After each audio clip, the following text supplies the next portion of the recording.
Hey, everybody, this is Ryan Swanson. I'm the Vice President of Marketing for Patterson Pizza Incorporated, which is a franchise of Domino's Pizza based out of Charlotte, North Carolina. We have stores all over North Carolina, South Carolina, Raleigh, Chapel Hill, Hickory, kind of all that area. And today I have today's a very special day because I have a team member that's been with our company for some time that has 3 days left with our company, and then he is going to be a Domino's Pizza franchisee. And I wanted to kind of do a little Q&A with Justin here to kind of share his path within the Domino's system, a little bit information about him, as a person, and then your time with us, Justin, since you've been with us however many years it's been. And so hopefully when somebody sees this, they might think, oh, okay, I didn't know, because some people have like this big fear out of maybe franchising, or they want to know a little bit more about our company. So I thought it'd be best to get you on the call. So Justin, I appreciate you joining us today. No problem. So just to get into it, so can you give us sort of like a little backstory about you? I know you live like in Hillsborough area? Yes, I live in Graham now. Grew up in Hillsborough. Yeah. Cool. So can you kind of share just a little bit about yourself and like how you even thought about getting to Domino's, how long you've been, like how old were you when you started? And I think you worked with a couple of different franchisees, and then kind of when we started working together and what's just to kind of like an overview of everything. Started at 16 years old as a hospital part-time job, working at the Hillsborough store. That's where I grew up, was in Hillsborough. So working there part-time to make gas money. Essentially, my mom said, if I want a car, I'm gonna have to pay for the gas. So I started working in Hillsborough at 16, did that and went through high school, just working as a CSR there. Started out at $5.25 an hour back then and worked my way up. At 18, I went off to college, would come back on the weekends and would run shifts between Hillsborough and the Timberline location in Chapel Hill. After a year of college, I found out college wasn't for me. So I essentially asked Gail Ebert, who was my franchisee owner at the time, if he would give me the opportunity to GM. And sure enough, I got the opportunity to GM in Hillsborough, stayed there for 2 years, was able to get a 99 OER out of the store, and wanted to move on to challenge myself a little bit more. So he gave me the opportunity to go run the UNC Chapel Hill campus store, and was there for 7 years. And within that 7 years, my goal was to get the Rolex. So that's what I did. I went after the Rolex and got it. Wasn't very long after the 7th year, Patterson organization came in and bought Gail's franchise, and we became Patterson Pizza in Chapel Hill. A couple months after that, I was given the opportunity to supervise. I started out with 4 stores and currently have 7 stores within the company. And yeah, this past summer, I've been taking the classes and getting all the paperwork together. And yeah, Monday, we'll become a franchisee owner. So pretty excited. That's awesome, man. Again, congratulations again. And so how old are you now? I am 31. I'll be 31. So started when you're 16. And so, about 15 years, if my math's right. Yeah, 15 years. But again, on and off college and all that, it's pretty cool. Being a official franchisee business owner at 31 years old, because that was your plan, is pretty awesome. And we're glad to kind of help in any way we I guess could, since you've been with us. Do you remember what year or how many years it's been since we took over the Chapel Hill market? Yeah, so we're coming up.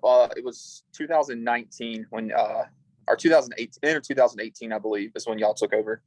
So, okay. So was that 4? Yeah, 4 years, I believe. 4 years. Okay, cool. So in the span of 4 years, obviously you had, a lot of experience, in a OA or OER. For those folks that don't understand, that's like our quote unquote corporate evaluation. So you said it was a 99. Yep. Yeah, so that's most people don't get a 99. So you're like the top tier operationally. The Rolex challenge, for those folks that don't understand, you have to pretty much operate at a very high level from a customer service standpoint, operations standpoint, and sales level. So it's kind of embodies everything you're doing. And then we have a Rolex challenge, and those things are pretty nice. They're not that cheap either. And so it's awesome. You got to do that. Maybe you'll have a chance to earn one also as a franchisee. If you're managing the store, that's kind of exclusive to those that are actually managing, which a lot of people don't know. So I guess you'll have to be a manager when you get it. Is there anything that, again, the former franchisee is a longtime friend of our franchise. Actually, our franchisee started his interest in Domino's in Chapel Hill, and Gail's a super awesome friend of ours. Is there anything that maybe you can share with whoever's watching this, whether they are currently employed with us or they're not, where you can kind of give your perspective? And this is not like a loaded question. I want you to be as honest as possible. With only the 4 years we've been working together, from managing to supervising to now going off to franchise, just your perspective, just keeping it real, as I like to say. Yeah. So, I mean, the 4 years that I've had with Patterson Pizza have been great. It's a very open company as far as, if you have opinions or if you have ideas that you want to share, it's not like people shoot those ideas down.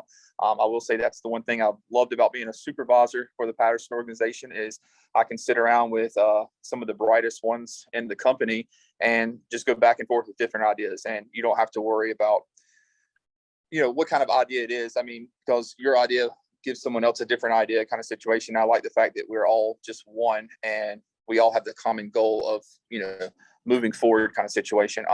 So yeah, that's the one thing I do like about the company is how open they are with just doing different things, I guess you could say. What would you say to somebody that is maybe not currently working with Domino's, that might be considering, working for us? Again, you've been with the brand, you work with two different franchisees. What would you say, again, from your perspective, why somebody might want to consider, taking a serious look at working with our company? I like the fact it's a very organized company. That's the one of the main things. It's always been family first. And I can see that. I could see that when y'all first bought the Chapel Hill stores, that you all kind of held the same values that Gail Ebert held, which was one of my biggest concerns when y'all took over the company, to be honest with you, was, are y'all going to have that family feel? And of course y'all did. That's the reason why I stayed, kind of thing. And I think that's the one big thing that I like, was it was a family thing. And like I said, at the end of the day, the schedules are very flexible. It's not, you essentially make your own schedule with Domino's. Whatever you can work, we're going to work around that schedule. At least that's how it's been for me. And then just everyone that you work with are good people up here. So. Cool. One of the, I'd say it's not a secret, but it's a hard position in the company to kind of get across, is our delivery driver position. And you've driven, I'm assuming, a good bit, in your time, even in management, our managers and supervisors like yourself, contribute to the delivery team. What would you say, from an income standpoint? A lot of people don't understand. I always like to say people need to understand the math. So if somebody was, let's just say, working for Uber or DoorDash or Lyft, or maybe they work for a competition, or maybe they even work for another, Domino's Pizza location or even franchise, and they're looking at this and like, what's this guy Ryan talking about?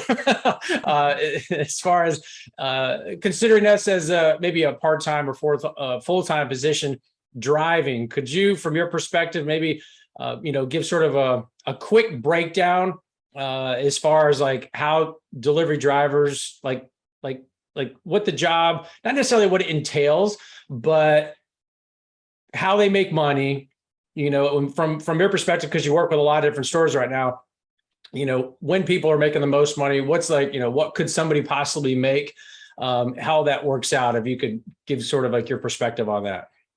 Yes, I definitely think, nighttime seems to be the best time.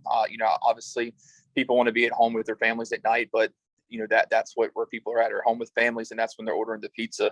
So I think that's where a lot of the drivers make the money. And then honestly, I think it's from a driver's standpoint, the drivers that I've seen over the years, the ones that make the most money are the ones that come to work with a positive attitude every single day.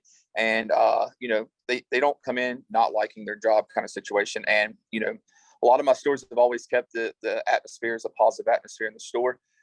In return, I think that helps with the tip as well. But as someone looking into the company about thinking about being a part-time driver, I think it's good, easy money, just for the fact that, once again, you can make your own schedule. You can essentially say, I want to work from this time to this time, and we're going to work with that schedule. I think that most of the managers will be honest with you about the times that they can make, you can make good money. You know, they're not going to have you just standing around not doing anything. So Yeah. Well, and if whoever might be watching this is not with our company, you know, we're paying $10 an hour, whether somebody's working inside or taking a delivery.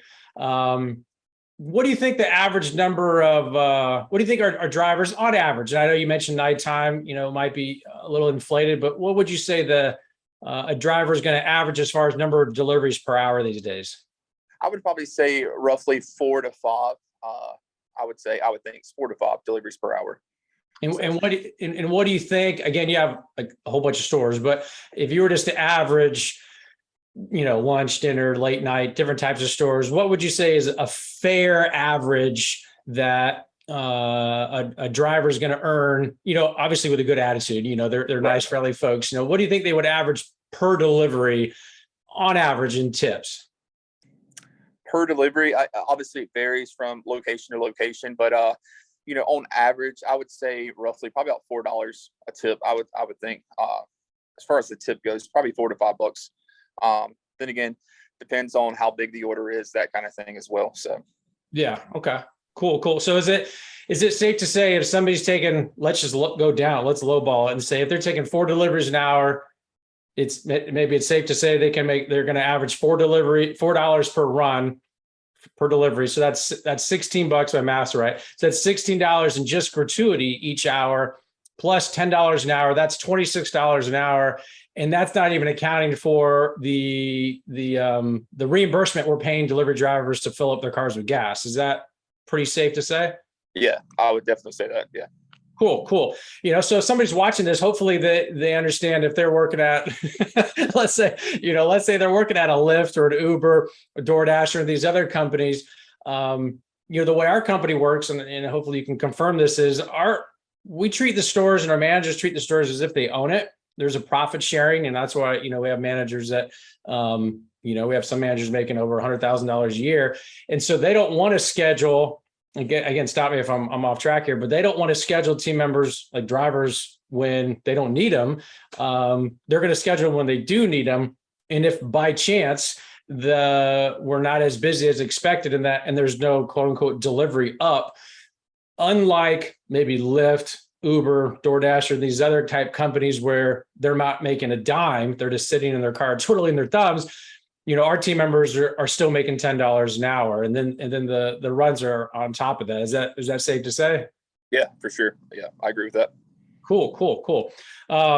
If last thing, and again, I know you're in one of your stores right now, so I appreciate jumping on. If there is somebody that's a manager, and whether they're in this company in our franchise or not, and they never even thought they could possibly be a business owner, you know, let alone a franchisee with an A brand, let alone the Domino's Pizza brand. What would be because that could be really kind of scary for folks. You know, Right. it could be just the thought of it can be really scary. As somebody that's literally in 3 days going to be a business owner or franchisee, what kind of words of encouragement or advice would you give to somebody like that? I think the biggest one that even just growing up, can't keep that out of your vocabulary. I would even take it a step further, not even managers. A lot of people should look at CSRs, to be honest with you. Like I said, I started at 16 as a high school part-time job. I had no real career moves. Like, I didn't know what I wanted to be when I grew up, kind of situation. So just by, you know, a guy named Tamir, who's a franchisee owner right now, just giving me different ideas about the things that I can do with Domino's, really put in perspective how big this company is and how much money you can make within this company, working for this company kind of thing. More or less just making sure you discuss that with everybody, you know, talk with your team members about it and have those conversations with people. So. Cool, man. Well, I appreciate your time. I know you're getting ready to go off and finish out some stuff, probably doing some recruiting stuff right now. But again, appreciate it. Would love working with you for the last, 4 years and some change, and wish you the best. And we'll see you in some stores. All right. See you around. Cool. Thanks.